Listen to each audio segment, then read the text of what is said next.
In the world of Indian cinema, between the territories of Bahubali, Triple R, Tiger, Pathan, Animal, follow the road of 12th fail. Because this is called cinematic accomplishment. इसको कहते हैं masterpiece. This is a kind of film that attracts the global audience. ये उन लोगों के लिए है जो well crafted film देखना चाहते हैं, who are enthusiastic about it. ये है वो कंटेंट जिसकी इंडिया को बनाने की जरूरत है. ऐसे बनाते हैं बायोड्रामा, और ये उन चंद इंडियन फिल्मों में से है जो ऑस्कर जाने के लायक है.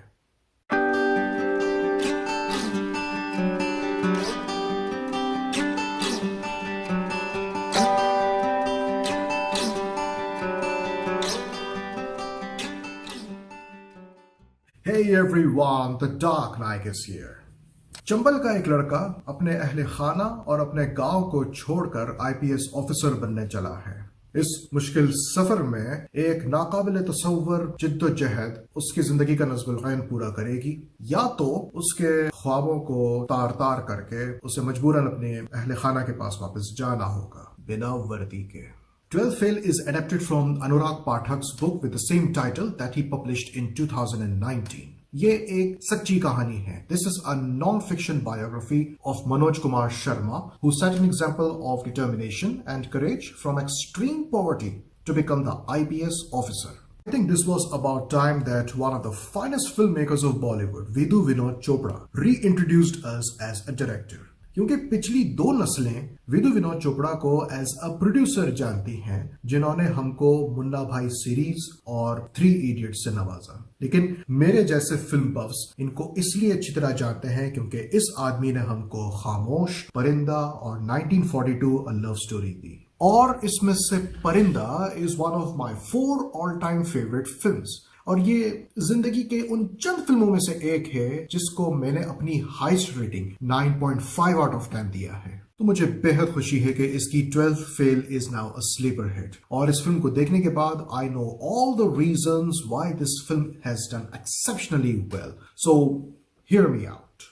One of the most impressive aspects of the film is the art of simplicity. The workload of the script has no complexity, nor is it incohesive. From village days to institute days, nothing looks exaggerated, unnatural, or profusely stereotypical. In fact, there is a fair balance of black comedy and seriousness. There are some classic elements of touches that reminds of being cultured and sticking to traditions. अब मनोज की माँ को ही देख लो. मालियाती बहरान और गुर्बत से परेशान होने के बाद, गुस्सा होने के बाद, जब उसका पति काम पर जाता है तो वो अपने पति की तरफ दौड़ी हुई जाती है और उसको उसके हाथ में खाना देती है, अपना सिर ढापती है और उसके चरण छूती है. I haven't watched such importance of beautiful traditions in the Indian films in a while.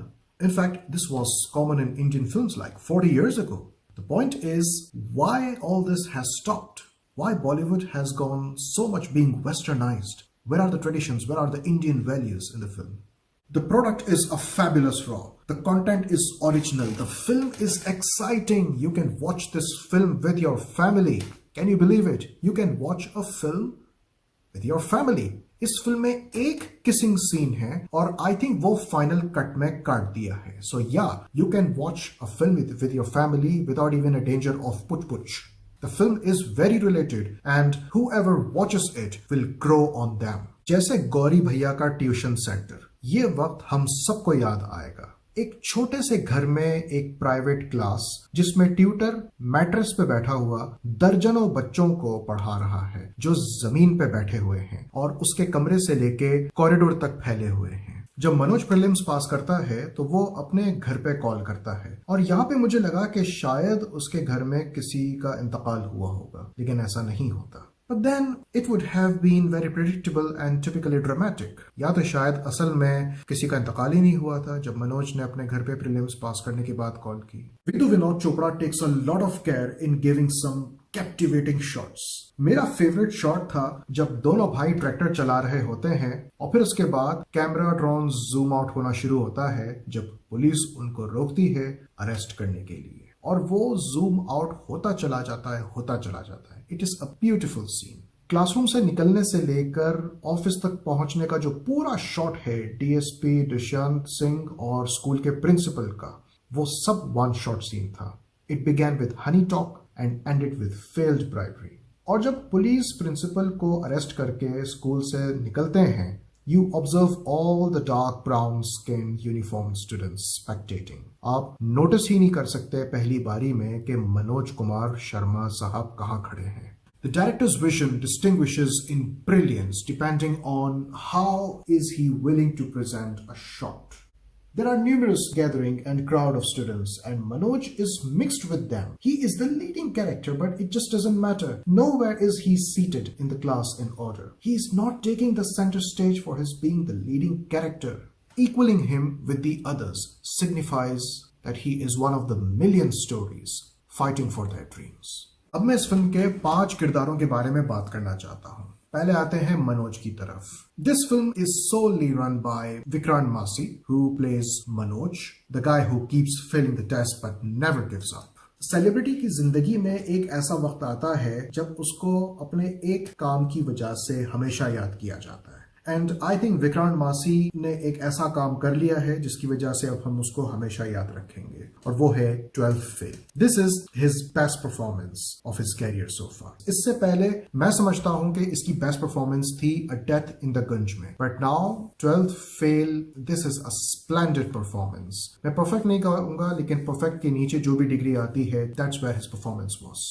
Observe करना जब ये डीएसपी के पास जाता है और मदद की भीख मांगता है एंड शोस हिज डेस्परेशन. और गौर करना जब फाइनली ये ग्वालियर पहुंच जाता है और इसका बस्ता चोरी हो जाता है and he is looking here and there and getting lump in his throat. And watch his marvellous reaction when he eventually passes. It is so beautiful and emotional scene. क्या खूबसूरत रिएक्शन दिया था यार. This film is gifted with his many facial performances. गौर करना यार, गौर करना जब ये खड़े होकर गौरी भैया से काम की गुजारिश करता है while he takes time in humbleness. ये इसी सीन में नोट करना जब ये खड़े होकर गौरी भैया से गुजारिश करता है काम की, तो गौरी भैया बोल पड़ते हैं कि हाँ बोलो, तो उसके होंठ रुक जाते हैं और फिर वो दोबारा से हिम्मत करता है गौरी भैया को देखते हुए. It is not easy to perform like that. ये होती है फेशियल परफॉर्मेंस, इसे कहते हैं एक्टिंग. गौरी भैया का सपोर्टिंग रोल प्ले किया है अंशुमान पुष्कार ने. इस बंदे को मैंने इससे पहले सिर्फ ग्रहण में देखा था and I think he is a very good actor, very underrated and he deserves recognition. और ये जो गौरी भैया का रोल है, that heavily reminds me of Kota factory's Jeetu भैया. Same energy, same vibes. जब गौरी भैया को देखते हैं या जीतू भैया को देखते हैं, एक मोटिवेशन होती है, एक हिम्मत आती है कि हाँ यार जिंदगी में कुछ करना चाहिए, let's be positive. Gauri's speech was worth attentive.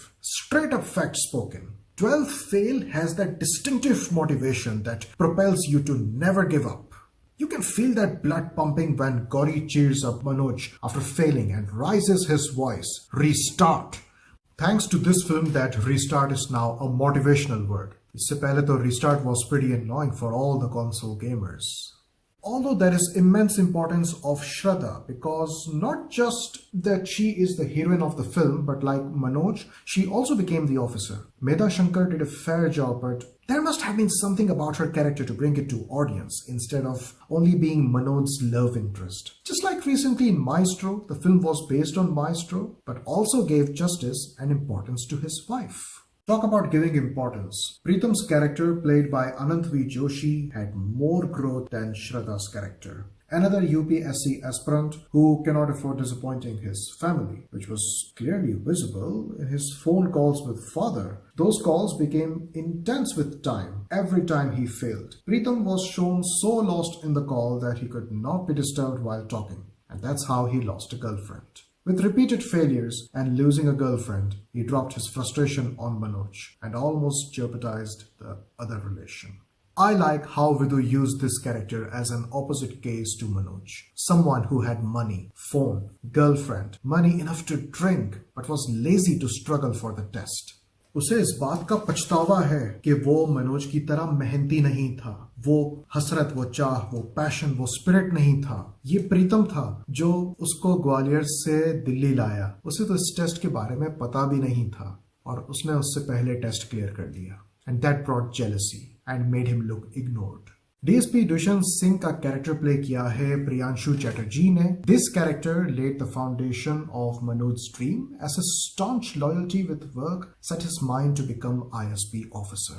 उसके बाद ये कैरेक्टर गायब हो जाता है एंड आई सेंस्ड कि ये फिल्म में बाद में फिर कभी आएगा, और आया, but not for the ideal scene. बेहतर होता कि ये तब आता जब मनोज प्रीतम को जेल से छुड़ाने पुलिस स्टेशन पहुंचता है। इस सीन में मनोज और इंस्पेक्टर के दरमियान आर्ग्यूमेंट होती है, और अगर आप फिल्म को गौर से देखें आप नोट करोगे मनोज के पीछे एक सीनियर ऑफिसर बैठा हुआ उसको नोटिस कर रहा होता है, उसको गौर से सुन रहा होता है जब से वो स्टेशन आया होता है। जब मनोज बहस जीत जाता है तो वो सीनियर ऑफिसर पीछे से आता है और बहुत ही मध्यम रफ्तार में उसके पास चलता हुआ आता है। मुझे पक्का लगा कि ये प्रियांशु था, but to my surprise the man was someone else.